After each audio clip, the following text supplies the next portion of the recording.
Here's what's acceptable to everybody. Being on time, right? Not being on time is acceptable probably, to a lot of people, but some, it's going to cost you. Now, the mind must be nourished. It's got to have good food. Food for thought. Bread for the head, we call it.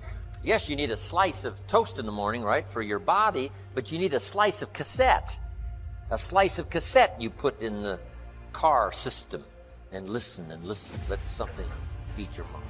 Stand guard at the door of your mind. Don't just listen to anything and everything. Make sure that you're your own best filter of what goes into your mental factory and spins out the fabric of your life in the future. Stand guard at the door of your mind. What is it that might be the key that you learn to let go of something? And this letting go is, of course, going to be uncomfortable. Why? Because it is something that no one, normally in our school systems, you don't find the subject how to let go. You find the subject how to get more. And so that means in that moment when people are getting confronted the first time with this type of teachings it's uncomfortable. And so someone is always confronted. Here then he's brought down. Then he gets message how he will build himself up again. Then he gets smashed down again, and so it continues when we as humans feel something is lacking.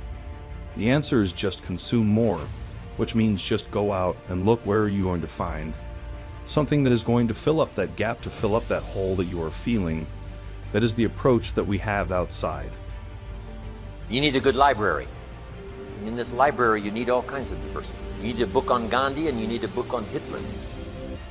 Gandhi to show you how high and lofty someone's ambitions that are noble can go, and the other one to show you how despicable and low someone can sink in terms of pure evil embodied in a human. Don't be afraid of the debate. Don't be afraid of the health debate. Don't be afraid of the religious debate, the spiritual debate.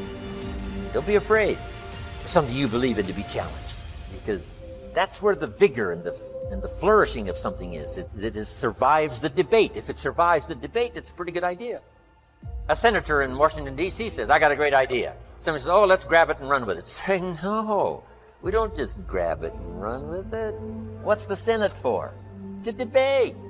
And the rest of the Senate says, put your idea on the table and let's debate. Let me point out another important distinction between character and charisma. You may have noticed it already. In both its definition and its derivation, character doesn't refer to other people. It doesn't refer to having power over other people or getting other people to follow you or gaining favor with other people. Character is something that you have and that you are. You could be marooned on a desert island and your character would still be important. In fact, it would likely be very important in that situation. But charisma wouldn't do you any good at all. Charisma requires the presence of others, while character is all about you. Character is the person you are after you've chiseled and have gotten past all the unnecessary material to what's underneath. I teach my staff around the world, put your goals in your journal. Because one of the major people you want to study is yourself. Say, here's the list of goals I put together 3 weeks ago. Here's the list of goals I put together 2 years ago. Here's some of the changes I made, rearrangement of my priorities. I scratched these off, I put these on, I've gotten these. Study your accomplishments, study what your desires are. Put them on paper, write them down. Here's another reason for writing your goals down. It shows you're serious about doing better. And to do better, you gotta get serious. You don't have to be grim, but you must be serious. Everybody hopes things will get better. Everybody hopes. Poor people hope. That ought to tell you something. It means the future does not get better by hope. It gets better by plan. Your personal behavior in the marketplace. Not just what you know and what you've learned, ready now to serve in product or service, but a big share of your future success, both economically and every other way, is going to lie in your own behavior. This is part of personal development. How do you affect other people? Is that going to play a role in the kind of income you have and the kind of future you have? And the answer is yes, of course, yes. Here's one of the most important things to think of in the marketplace: your language. Now, some people who are inclined to use bad language, I'm telling you, in the marketplace is not the place.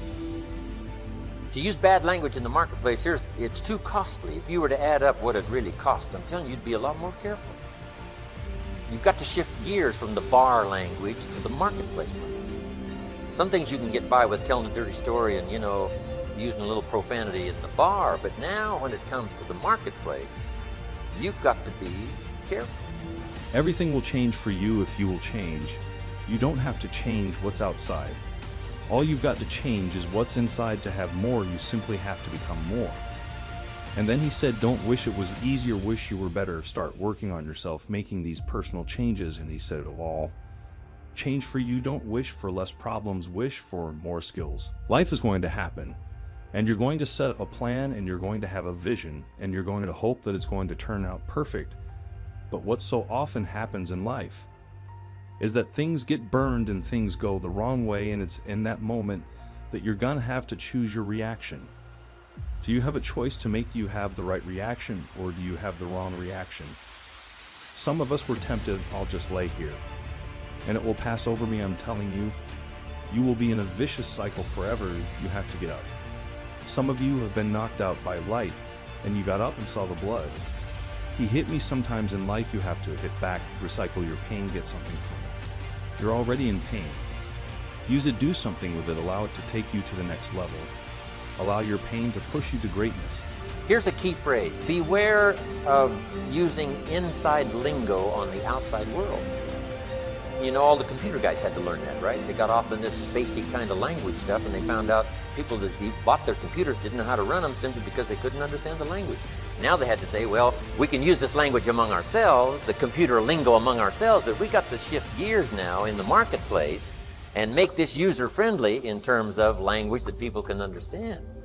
So, strange language in the inside circle of business and so on is okay, but you have to sort of shift gears now when you get out into the marketplace. Get up, your mama needs you, your daddy needs you, your children need you.